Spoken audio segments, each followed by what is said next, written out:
Hi, this is Anvesha. Today we are talking about the anatomy of inguinal hernia. So first you need to know what is a hernia. The textbook definition says that it is an abnormal protrusion of a viscous or a part of it through the wall of its containing cavity.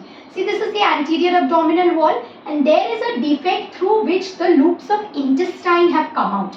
So this is the content of the hernia. The peritoneum covering it is the sac, and then the skin and the superficial fascia, they are forming the covering.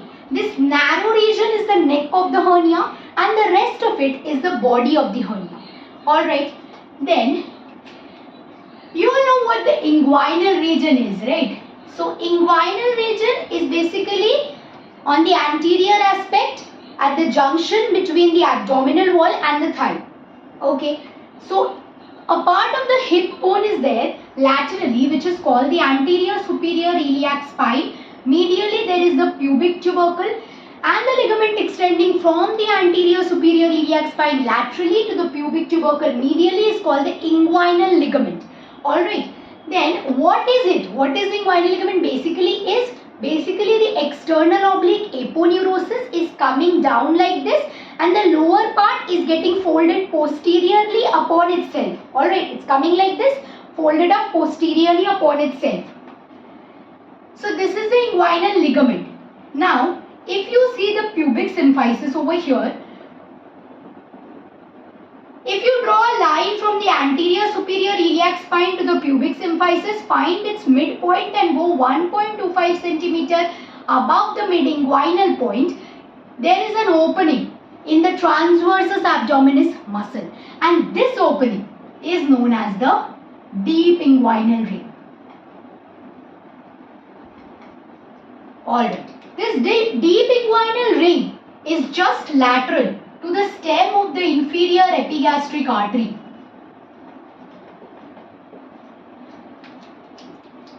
Over here, medially, there is a triangular opening in the external oblique aponeurosis. This is known as the superficial inguinal ring. Alright. And the canal which is running from the deep inguinal ring to the superficial inguinal ring, this is known as the inguinal canal. Now, what is this inguinal canal bounded by? I will show you. See, this is the deep ring, this is the superficial ring, this is the inguinal canal. The superficial ring is an opening in the external oblique aponeurosis. Deep ring is an opening in the transversus abdominis muscle.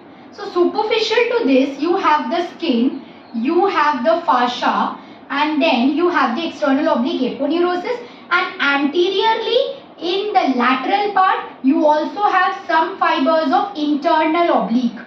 Okay. Then what are the posterior relations? You have the deepest structure over here. The viscera will be there. Then there will be the parietal peritoneum. Alright.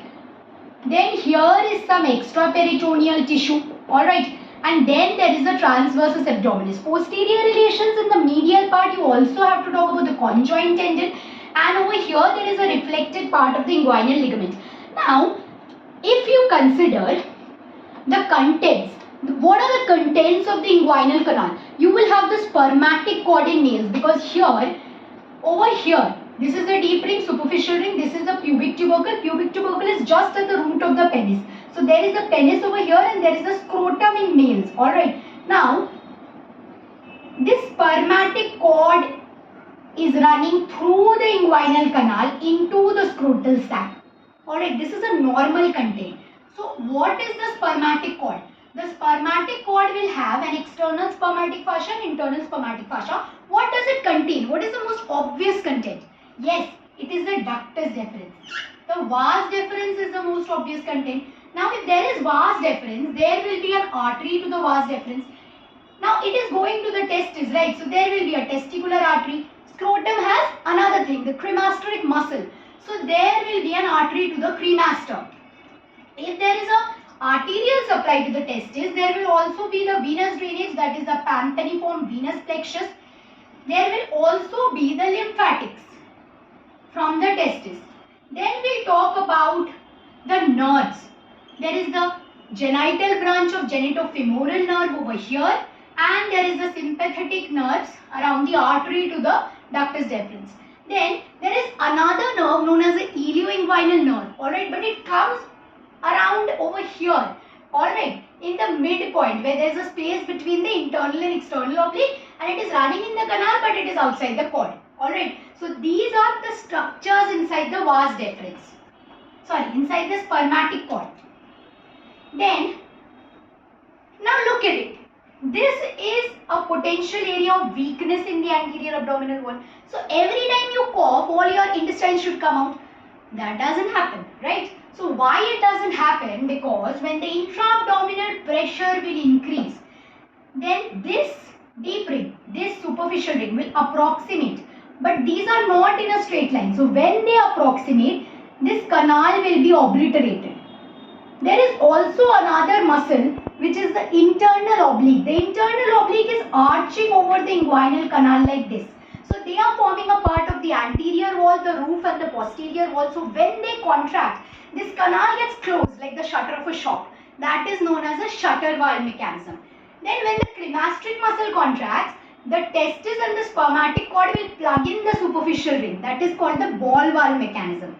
Then this external oblique aponeurosis is on both sides of the superficial inguinal ring. So when this contracts, this superficial inguinal ring is closed like a slit. That is known as a slit valve mechanism. So there are several mechanisms which are actually preventing the hernia from occurring. But still a hernia can occur. So if a hernia is occurring in elderly, most of the times it is due to weakened anterior abdominal muscles.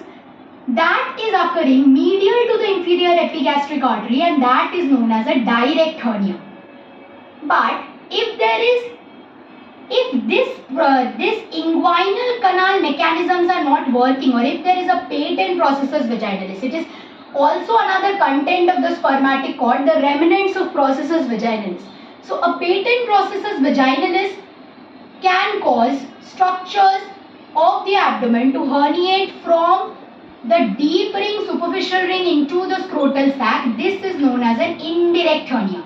Alright, indirect in the deep ring. Alright. So a direct hernia can be divided into medial and lateral based on another structure over here.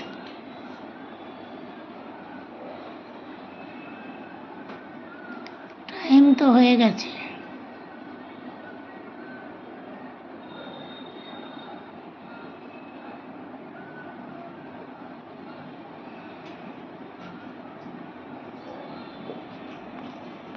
Okay, so a direct inguinal hernia is coming out through this space.